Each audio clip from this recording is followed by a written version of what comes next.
Hi guys, Omo Ali Ndume, one of the APC senators, don't come out with wagagwa truth that many politicians failed to tell Nigerians. He said that Obidient movement is a movement of young people who are tired of old men, those in power, including him himself. This is a shocking truth. Watch this video and you will hear it from the horse's mouth, and don't forget to share your thought with us. Thank you so much, Senator, for Bruno South.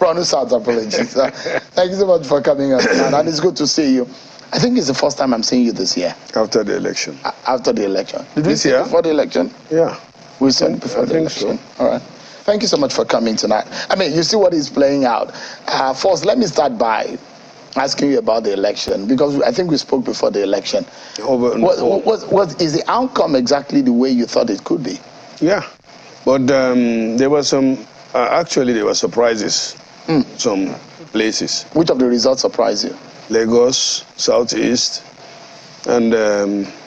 Southeast surprised you? Yeah. You thought your party could, or PDP could do anything in Southeast? No, not really. The performance of LP, actually. You know, it's actually above my expectation. So they did way above. You never thought that Peter Obi could pull that string? Yeah. Even in the general election, all over, especially, you know. He had 6 million votes. Almost 7 million. Yeah. 6 points. So but it indicates, it goes to tell something that people really don't talk about. And that is to say, I think the signs are out there that the middle income group or social group and the youths are getting tired of the, do I even include myself? At the upper level, you know, 70s, 60s, 70s, 80s, who have been in the corridors of power since they were 30. You have been? Yeah, I've been in the National Assembly for 20 years, but not because I'm directly involved. The National Assembly does, you know, the quality of work in the National Assembly depends on the number of people who have the experience or ranking. That's why right now in the U.S. Senate, the oldest senator have been there for 43 years. Joe Biden was in the Senate for 31, 32 years. And the ranking plays a great role there because we are legislators. But in the executive, you need people that are youthful, that are young, that have the energy to execute. So I mean, I'm going to come to National Assembly politics. So your candidate was declared the winner. Yeah. Although a lot of reactions have trailed it. Some people are not happy. Some of your supporters are happy. And you've seen some of the reactions. What do you make of them? The Nigerians have spoken. You see, we are trying to hype up trivialities like religion, like tribe.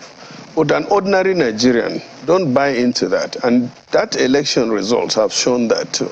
You think so? Yeah. I mean, because there are those who have analyzed that religion, the same religion strategy of your party appears to have worked in your region, for example, in the Northeast. Perhaps the reason why your party performed, and in some part of the Northwest in that regard. Yeah, I can say to some extent, but overall, in the overall, our party that is, you know, tagged as Muslim or a Muslim party, won in the Southeast, won some seats in. We have how many senators from Southeast? We have senators from Southeast. We have senators from South, and we have senators from the North Central. There is no region or geopolitical zone that the APC didn't have a candidate.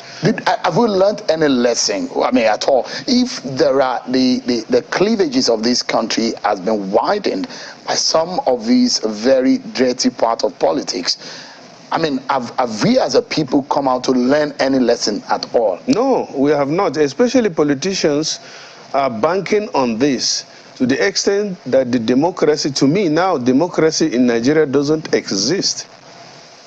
Because I have once said it or twice here, that the whole democracy has been taken over by kleptocrats and plutocrats, And now religion and tribal sentiments have been placed in it, putting democracy itself, that is government of the people, for the people, and by the people, have been put in the background.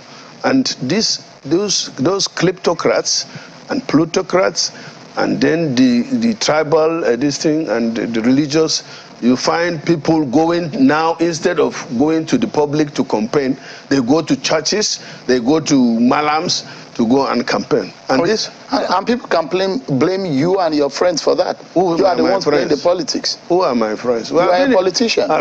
Yeah, politicians are always from the public. We are not from the moon. Politicians are from the public. A politician is like you. Maybe because you are not in politics, because you didn't have the chance to be. No, not because I don't want. You don't want to be politician. It's because I don't want to. I'm comfortable doing what I'm doing. So I'm comfortable being a politician too. Well, you guys. So why should you now come here and tell me that my own that I'm doing is not good, and I didn't complain about your own? No. The question is that you are the one raising the fact that you and your colleagues. Let's not get off the track. No, the track is that the things that have been done. During this election, which you said. They are bad elements of our politics. I'm saying that, have we learned any lesson as a people? No, we have not. That's what I'm saying. And people are emphasizing on this. Somebody was telling me just this morning, because, or was it yesterday, when I told him I was coming for this year program. I say, is this in Nigeria? He's tired. He said, if you go to America, religion is not there playing any role, or where you come from. Hillary Clinton was at one time from one state, and then she moved over to New York to become a senator. And somebody, in those days when we were not civilized, the first mayor in the southeast was a Hausa man. And at one time, a Kanuri man came to Benue because he couldn't get tickets in Borno. He contested in Benue State, and he was a member of House of Rep. The candidate of your party, Bola Tinubu, will be taking over as the next president. Yeah. To fix some of these sentiments that have largely divided the Nigerian people, what would you suggest that he should do immediately to fix these cleavages? Immediately he takes over, he should be the Bola Tinubu that I know. Married to a Christian, had, when he was in government, had Christians, Muslims, Igbos, and in his cabinet. That means he can be able to carry Nigerians along. And I think he has already naturally started. He has a wife that is not only a Christian, but a pastor. So would you say now Tinubu will not like Christians or will not be fair to Christians? They will have a problem right in his bedroom. So the problem is solved. How can you say just because Tinubu is a Muslim, oh, he's a Muslim and no, it's about a Christian? It's a personal something. It's personal. Okay, supposing Tinubu decides to be a Christian tomorrow, everybody will shut up, right? Or me as myself, my mother is a Christian. She died as a Christian. My brothers, sisters, siblings are Christians. She might be a Christian someday. Is it possible? You? Me? No, I'm a Muslim. Okay. I don't have a problem with Christians. That's why. And it's your personal, because the issue of your faith is personal. So it should not be an issue of faith. No, absolutely. In the real sense of it, should religion and ethnicity be part of our politics? That's largely that's a major factor, that we need to. But Senator, do you know what they do? Do you know why they do in America? And they don't talk about religion. If you are talking about religion, go to church, go to mosque. In the university, I went to school in America. You don't see mosque in the university. No church in the university. No prayers. Every time here in Nigeria, you start with prayers, you close with prayers. So we're looking at the conversations now in your party predominantly, because your party now holds. Let's take a look at how the political parties stand in the National Assembly. Your party holds a majority in both chambers of the National Assembly, albeit at different figures compared to 2019 and 2015. Sir?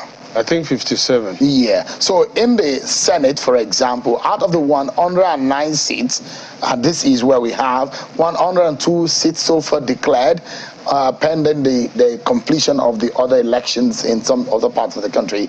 So APC has 55 seats, that we know as of now. PDP 33, yes, Labour Party 8, NNPP 2, SDP 2, ABGA 1, YPP 1. So let's switch to the House of Reps. The House of Reps, out of the 360 seats, 326 so far declared that we know, 160 seats for the APC. PDP has 105, Labour Party 34, NNPP 18,